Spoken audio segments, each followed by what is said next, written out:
आज हम लोग सत्री प्रत्यय के बारे में पढ़ेंगे। पिछले क्लास में हम लोग अक्तवतु प्रत्यय पढ़े थे। आज हम लोग सत्री प्रत्यय पढ़ेंगे। सबसे पहले ये जानना है कि सत्री प्रत्यय किस अर्थ में होता है, कहाँ इसका प्रयोग किया जाता है। तो हिंदी में हुआ या हुए, पढ़ता हुआ या पढ़ते हुए, खाता हुआ या खाते हुए, हुआ या हुए अर्थ में सत्री प्रत्यय का प्रयोग किया जाता है। ये प्रत्यय धातु में जोड़ा जाता है, लेकिन इससे बना हुआ जो शब्द है वो भी क्रिया के रूप में ही प्रयुक्त होता है, लेकिन वह विशेषण की तरह प्रयुक्त होता है। क्रिया के रूप में नहीं बल्कि विशेषण के रूप में वो प्रयुक्त होता है। तो इस तरह से हम इसमें देखेंगे सत्री प्रत्यय का शेष अत रह जाता है। प्रश्न ये उठता है, आपको लगता होगा कि सत्री में अत कहाँ है। तो सत्री का अगर हम लोग वर्ण विन्यास करें, वर्ण विच्छेद जिसको आप कहते हैं, तो स हलन जोड़ अ जोड़ त हलन जोड़ री, ये हुआ उसका वर्ण विच्छेद, जिसमें स लुप्त हो जाता है और री भी लुप्त हो जाता है। शेष क्या बच गया? अत, जिसको हमने लिख दिया अत, शेष अत रह जाता है। हुआ या हुए अर्थ में इसका प्रयोग किया जाता है और इससे बना हुआ जो शब्द है वो विशेषण के रूप में होता है। जैसा कि हम लोग देख रहे हैं, सबसे दूसरी बात ये जानना है कि धातुएं तीन प्रकार की होती हैं, जिनको एक परस्मयी पद कहते हैं, दूसरा आत्मनेय पद कहते हैं और तीसरा उभय पद होता है। परस्मयी पद, आत्मनेय पद और उभय, उभय का अर्थ होता है दोनों। यानी कुछ ऐसी धातुएं हैं जिनका रूप परस्मयी पद में भी चलता है और आत्मनेय पद में भी चलता है, उनको उभय पद कहते हैं। हम लोगों को यहाँ परस्मयी पद धातु लेना है। अब आपको कहीं कंफ्यूजन ये हो रहा होगा कि कैसे पहचानेंगे कि कौन सी धातु परस्मयी पद की है। तो जिसकी क्रिया लट लकार में तीता अंति से शुरू होती है, गच्छति गच्छता गच्छन्ति, पठति पठता पठन्ति, पश्यति पश्यता पश्यन्ति, तिष्ठति तिष्ठता तिष्ठन्ति, करोति कुर्ता कुर्वन्ति। घ्रा धातु सूंघना अर्थ में होता है, टू स्मेल। जिघ्रति जिघ्रता जिघ्रन्ति, पिबति पिबता पिबन्ति, पचति पचता पचन्ति, चिन्तयति चिन्तयतः चिन्तयन्ति, शिक्षयति शिक्षयतः शिक्षयन्ति, गणयति गणयतः गणयन्ति। इस तरह के जो रूप चलते हैं लट लकार में, ये सभी धातुएं परस्मयी पद की हैं। तो ये ध्यान रहे कि सत्री प्रत्यय का प्रयोग हम लोग परस्मयी पद धातुओं में ही कर सकते हैं, आत्मनेय पद धातु में नहीं।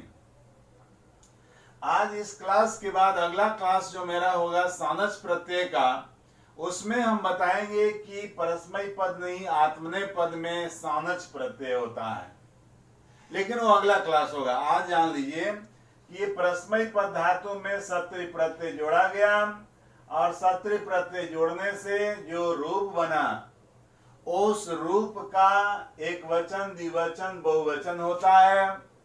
पुल्लिंग में भी होता है, स्त्रीलिंग में भी होता है और नपुंसक में भी होता है। तो मैंने बना दिया है, दिखा दिया है आपको कि पुल्लिंग में कैसे रूप चलता है, स्त्रीलिंग में कैसे रूप चलता है और नपुंसक में कैसे रूप चलता है। नपुंसक में इसका प्रयोग बहुत कम आता है, कम प्रयोग होता है, लेकिन कभी कभी इसकी भी आवश्यकता पड़ जाती है, इसलिए मैं थोड़ा सा वहां दिखा दिया हूं। एक ही शब्द का रूप मैंने दिखाया है, एक वचन, द्विवचन, बहुवचन में। तो सबसे पहले यहाँ जानिए, पठ धातु में सत्री प्रत्यय जोड़ा गया। तो हमने पुल्लिंग का एक वचन, द्विवचन और बहुवचन बनाया, जैसा कि पुल्लिंग एक वचन, द्विवचन, बहुवचन लिखा हुआ है। पठन, पठन्तौ, पठन्ता। गम धातु में सत्री जोड़ा गया, गच्छन, गच्छन्तौ, गच्छन्ता। ठीक उसी प्रकार यहाँ पट धातु में सत्री प्रत्यय जोड़ा गया। स्त्रीलिंग में जो इसका रूप हुआ, देखिए लिखा हुआ है नदी की तरह इसका रूप चलता है। जैसे नदी, नद्यो, नद्या, तो पठन्ति, पठन्त्यौ, पठन्त्या, गच्छन्ति, गच्छन्त्यौ, गच्छन्त्या। और नपुंसक में इसका रूप जगत की तरह चलता है। जगत, जगति, जगन्ति। जगत शब्द का रूप चलता है जगत, जगति तम बड़ी, और फिर जगन्ति, पठन्ति की तरह, जगन्ति तम छोटी। तो इस तरह से यहाँ पठत, पठती, पठन्ति ये रूप दिखाया गया है। आप फिर देख लीजिए, यहाँ दृश्य धातु का पश्य आदेश होता है। आप जानते हैं धातु दृश्य होता है, लेकिन पश्यति, पश्यता, पश्यन्ति उसका रूप हम लोग पढ़ते हैं। तो दृश्य धातु में सत्री प्रत्यय जोड़ा गया, तो ये पश्यन बना, पश्यन्तौ हुआ द्विवचन में, और बहुवचन में पश्यन्ता। ठीक उसी प्रकार स्त्रीलिंग में पश्यन्ति, पश्यन्तौ, पश्यन्तः। स्था धातु जिसका अर्थ होता है टू स्टे, ठहरना, तिष्ठ धातु है, तिष्ठ हो जाता है उसका आदेश। स्था में सत्री जोड़ा गया, तो तिष्ठत रूप बनता है, जिसका रूप चलता है पुल्लिंग में तिष्ठन, तिष्ठन्तौ, तिष्ठन्तः। स्त्रीलिंग में चला तिष्ठन्ति, तिष्ठन्त्यौ, तिष्ठन्त्यः। फिर क्री धातु है जिसका अर्थ होता है टू डू, करना। तो क्री धातु में सत्री जोड़ा गया, तो पुल्लिंग में कुर्वन्, कुर्वन्तौ, कुर्वन्तः। स्त्रीलिंग में हो गया कुर्वन्ति, कुर्वन्त्यौ, कुर्वन्त्यः। यहाँ स्त्रीलिंग, पुल्लिंग और एक वचन, द्विवचन, बहुवचन जानने की क्या जरूरत है। जैसे मैं आपको बता दूं, एक वाक्य है, परिश्रमम डैश छात्रा सफलताम लभन्ते। परिश्रमम डैश छात्रा सफलताम लभन्ते। जैसे यहां देख लीजिए,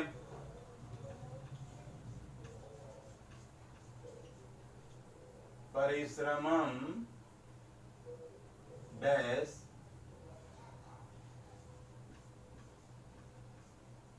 छात्रा, परिश्रमम डैश छात्रा सफलताम लभन्ते। ध्यान देंगे यहाँ छात्रा वर्ड आया है। छात्रा, छात्रो, छात्रा ये बहुवचन है पुल्लिंग का। ये पुल्लिंग का बहुवचन है, और इसमें हमें क्री धातु में सत्री प्रत्यय जोड़ना है।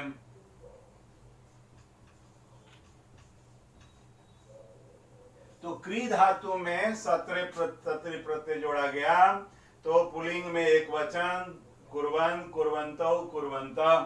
अब आप ध्यान देंगे कि परिश्रमम डैश छात्रा, विशेषण जब भी होगा विशेष के साथ होगा, तो इसका विशेष छात्रा है, और छात्रा जो है वो पुल्लिंग का बहुवचन है। यदि वो पुल्लिंग का विशेषण और विशेष्य का नियम यह है कि जिस लिंग वचन विभक्ति में विशेष्य होता है, उसी लिंग वचन विभक्ति में उसका विशेषण भी होता है। तो विशेष यहाँ छात्रा है, तो छात्रा पुल्लिंग है और बहुवचन है। तो पुल्लिंग और बहुवचन में क्री धातु का अगर रूप देखते हैं तो हो जाएगा कुर्वन्तः। ये पुल्लिंग है, पुल्लिंग में यहाँ एक वचन है, द्विवचन है, बहुवचन है, तो यहाँ हो गया कुर्वन्तः। मतलब हुआ कि परिश्रम करते हुए छात्र सफलता को प्राप्त करते हैं। परिश्रम करते हुए छात्र सफलता को प्राप्त करते हैं। ध्यान यही देना है कि जो विशेष है एडजेक्ट, उसी के अनुसार उसका एडजेक्टिव होता है। तो एडजेक्टिव हो गया कुर्वन्तः, क्योंकि छात्रा जो है वो पुल्लिंग का बहुवचन है, कुर्वन्तः भी पुल्लिंग का बहुवचन हो गया। आगे देखेंगे घ्रा धातु है, टू स्मेल, सूंघना, इसका घ्रा में सत्री होता है। तो आप लटलकार में या लंगलकार में जो रूप पढ़ते हैं वो जिघ्रती, जिघ्रता, जिघ्रंती रूप चलता है। तो जिघ्रन, जिघ्रंतो, जिघ्रंत, यहाँ सत्री प्रत्यय जोड़ने पर इसका रूप बन गया जिघ्रन, जिघ्रंतो, जिघ्रंता। स्त्रीलिंग में हो गया जिघ्रंती, जिघ्रंत्यो, जिघ्रंत्य। फिर पा धातु है, पा माने पीना, इसमें सत्री प्रत्यय जोड़ा गया पिबन, पिबंतो, पिबंता। स्त्रीलिंग में हो गया पिबंती, पिबंत्यो, पिबंत्य। फिर पच धातु है, मीन्स पकाना, जैसे भोजनम डैश माता प्रसीदति, भोजनम डैश माता प्रसीदति, भोजन पकाती हुई माता। माता स्त्रीलिंग है, एक वचन है, इसलिए पच में सत्री प्रत्यय जोड़ा गया तो पचन हो गया, और एक वचन में पचंती आ गया, क्योंकि माता एक वचन है। स्त्रीलिंग में माता क्या है? एक वचन है। माता मातरु मात्रा रूप चलता है, तो माता एक वचन है, अगर माता है तो वहां पचंती रूप हो जाएगा। तो पच में सत्री प्रत्यय जोड़ा गया तो पचन, पचंतो, पचंता पुल्लिंग में हुआ, स्त्रीलिंग में हो गया पचंती, पचंत्यो, पचंत्या। चिंत धातु है, इसमें सत्री प्रत्यय जोड़ा गया तो चिंतयन बन गया चिंतयन, चिंतयतो, चिंतयंता। स्त्रीलिंग में हो गया चिंतयंती, चिंतयंत्यो, चिंतयंत्यः। फिर शिक्ष धातु है, शिक्ष धातु में सत्री प्रत्यय जोड़ा गया तो शिक्षयन हुआ, शिक्षयन, शिक्षयंतो, शिक्षयंता। और स्त्रीलिंग में यही हो गया शिक्षयंती, शिक्षयंत्यो, शिक्षयंत्यः। गण धातु जिसका अर्थ होता है काउंट, काउंट करना, गणना करना, तो इसमें भी सत्री प्रत्यय जोड़ा गया तो गणयन हो गया, गणयन, गणयंतो, गणयंता। फिर स्त्रीलिंग में हो गया गणयंती, गणयंत्यो, गणयंत्या। इस तरह से बहुत सारे परस्मैपद पद धातुएं हैं जिनमें हम सत्री प्रत्यय जोड़ेंगे तो पुल्लिंग में इस तरह से रूप बनेगा, स्त्रीलिंग में उस तरह से रूप बनेगा। उसमें भी एक वचन, द्विवचन, बहुवचन होगा, इसमें भी एक वचन, द्विवचन होगा। अब आपको समझने के लिए हम कुछ उदाहरण दे रहे हैं। यहाँ पर ध्यान देंगे, पुष्पाणि डैश बालका प्रसीदंती। अब आपको समझ में आना चाहिए कि यहाँ पर विशेष से कौन है, जिसके अनुसार हम इसका रूप लिखेंगे। तो यहाँ बालका जो है वो विशेष से है, और इसकी विशेषता बताएगा कौन? घ्रा जोड़ सत्री। तो घ्रा में सत्री प्रत्यय जोड़ा गया तो घ्रा में ध्यान देंगे, घ्रा में सत्री जोड़ने पर जिघ्रन, जिघ्रंता, जिघ्रंता।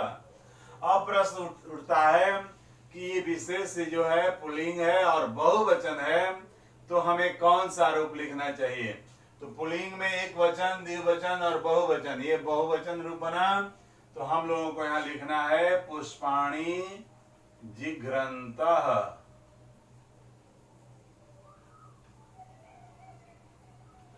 माने फूल सूंघते हुए लड़के, लड़के बालका के लिए ये विशेषण हुआ। बालका यहाँ विशेष है, इसके लिए विशेषण हो गया बहुवचन में, पुल्लिंग में जिघ्रन्तः। दूसरा वाक्य देखेंगे, बालिका मातरम प्रति गच्छति, लड़की माता की ओर जाती है। बालिका जो है वो स्त्रीलिंग है, एक वचन है। अब आपको देखना है कि रूद में सत्री जोड़ेंगे तो क्या बनेगा। तो रूद में सत्री जोड़ेंगे तो इसका रुदन रूप बनता है, लेकिन बालिका के लिए हमें बनाना है, बालिका स्त्रीलिंग है, तो यहां स्त्रीलिंग बनाने के लिए हमें क्या करना होगा? रुदंती, रुदंती बालिका एक वचन में है तो रुदंती हो जाएगा, रुदंती बालिका मातरम प्रति गच्छति। रोती हुई लड़की माता की ओर जाती है। तो आपको समझ में आ गया होगा कि खाली स्थान जो दिया हुआ है, जहां इस ब्रैकेट वाले धातु और प्रत्यय को जोड़ करके लिखना है, वो किसको फॉलो करेगा? अपने विशेष्य को फॉलो करेगा। विशेष्य का जो जेंडर होगा, जो नंबर होगा, उसी जेंडर और नंबर के अनुसार, लिंग और वचन के अनुसार इसका भी लिंग और वचन, उसके विशेषण का भी लिंग और वचन होगा। यहां बालिका का जेंडर क्या है? फेमिनिन जेंडर है, सिंगुलर नंबर है, तो रुद धातु में सत्री प्रत्यय जोड़ा गया तो रुदन बना, और रुदन के स्त्रीलिंग में रुदंती बन गया। उधर रुदंती, रुदंते और रुदंत्या, तो बालिका स्त्रीलिंग एक वचन है तो रुदंती बन गया। आम्रम डैश बालः प्रसिद्धति, यहां ध्यान देंगे,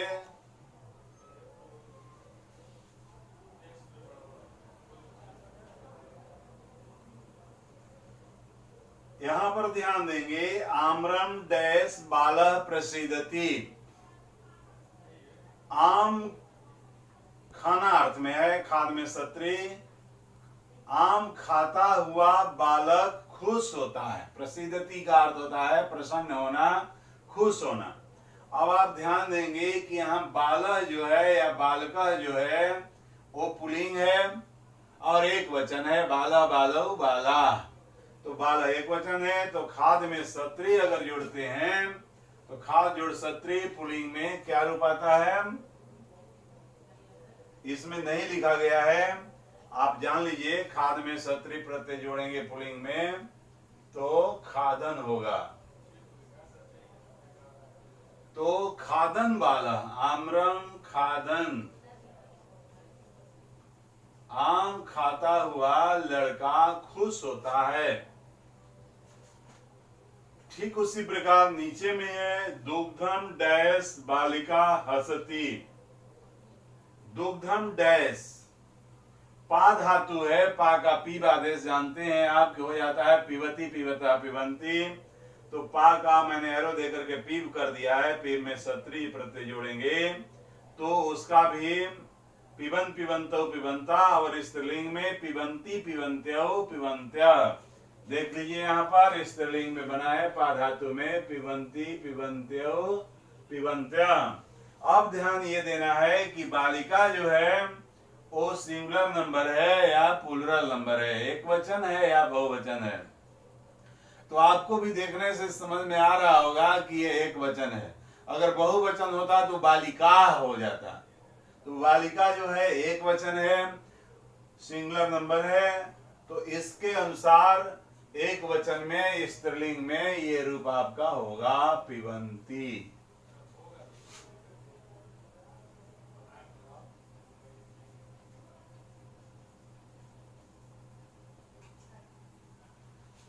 आगे देखिए,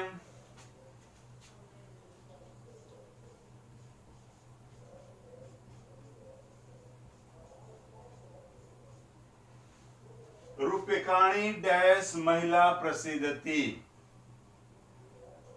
रुपए डैश महिला, गण धातु है, गण धातु का अर्थ होता है गणना करना, और इसका विशेष क्या है? महिला। महिला विशेष है, महिला स्त्रीलिंग वर्ड है, स्त्रीलिंग में भी एक वचन है, तो गण धातु में सत्री प्रत्यय जोड़ेंगे तो स्त्रीलिंग में एक वचन में ये होगा गणयंती। तो रूप्यकाणी गणयंती,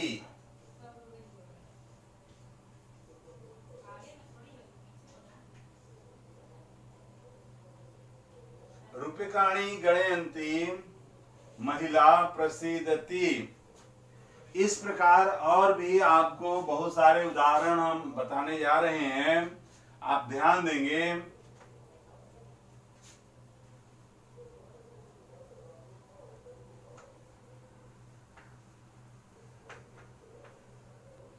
अगला है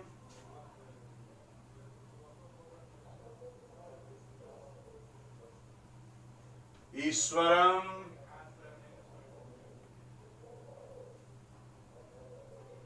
डैश बालम पश्य। ईश्वरम डैश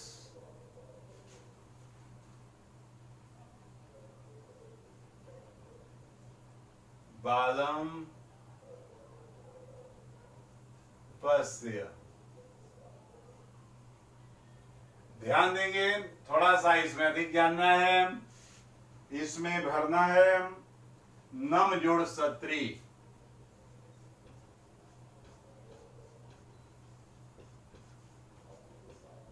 तो नम जोड़ सत्री बराबर हो जाएगा नमन।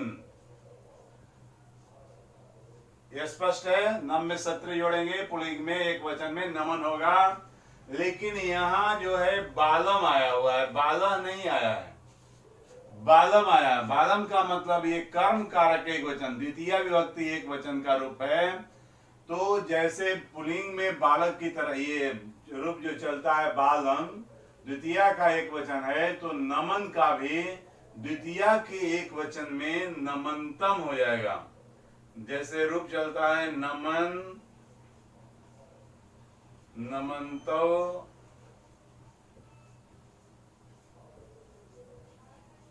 नमनतः, ये हो गया प्रथमा विभक्ति। ये प्रथमा हो गया। द्वितीय में हो जाएगा नमनतम, नमनतो, नमतः। तो ईश्वरम डैश बालम पद से बालम जो है ये द्वितीय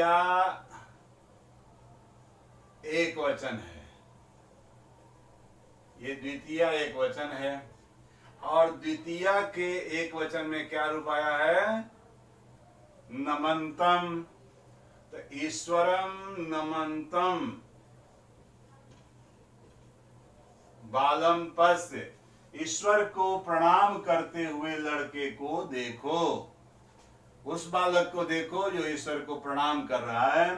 तो देखिए बालम द्वितीय का एक वचन है, तो यहाँ नमंतम भी द्वितीय का एक वचन, रूप हमने लिखा है द्वितीय व्यक्ति एक वचन है, ये नमंतम हो गया। इस तरह से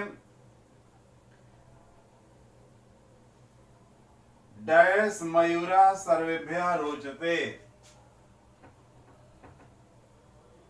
डैश मयूरः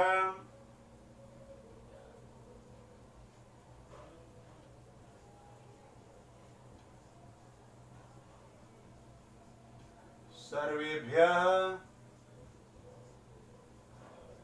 रोचते।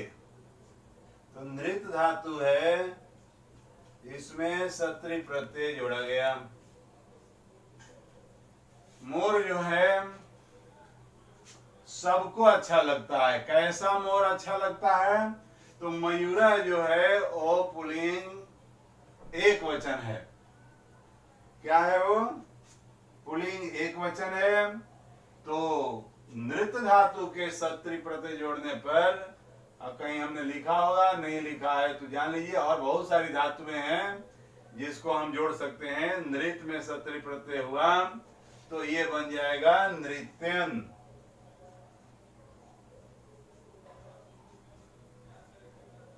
तो नृत्यन,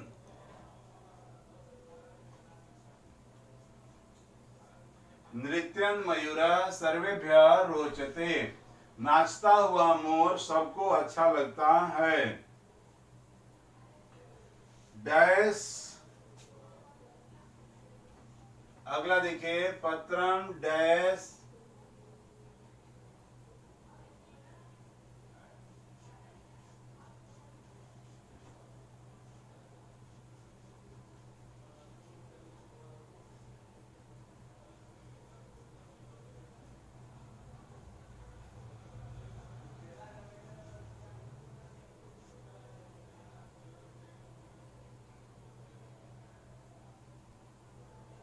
पत्रम डैश रेखा मंदम मंदम हसती।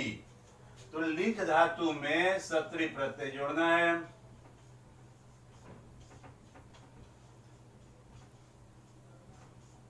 अब आपको ध्यान देना है कि इसका विशेष क्या है। रेखा, लिखने वाली कौन है? रेखा। तो रेखा स्त्रीलिंग है, एक वचन है।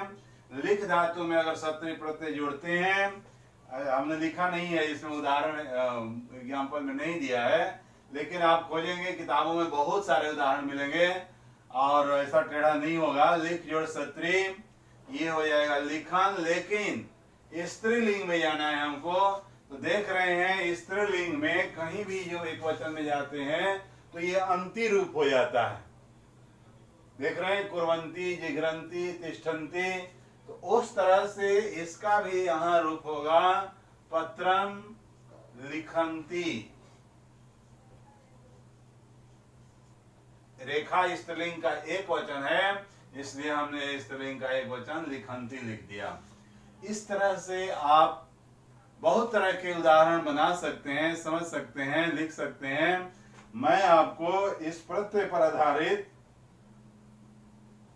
इस वीडियो के साथ, अगर वीडियो के साथ क्लियर नहीं होगा तो मैं अलग से भी आपको सारे ग्रुप्स को मैं ये होमवर्क भेज दूंगा, आप उसे बनाएंगे और बनाते समय कहीं कुछ प्रॉब्लम हो डायरेक्ट फोन करके आप हमसे उसको पूछ सकते हैं, समझ सकते हैं, अच्छी तरह से समझा दूंगा। धन्यवाद।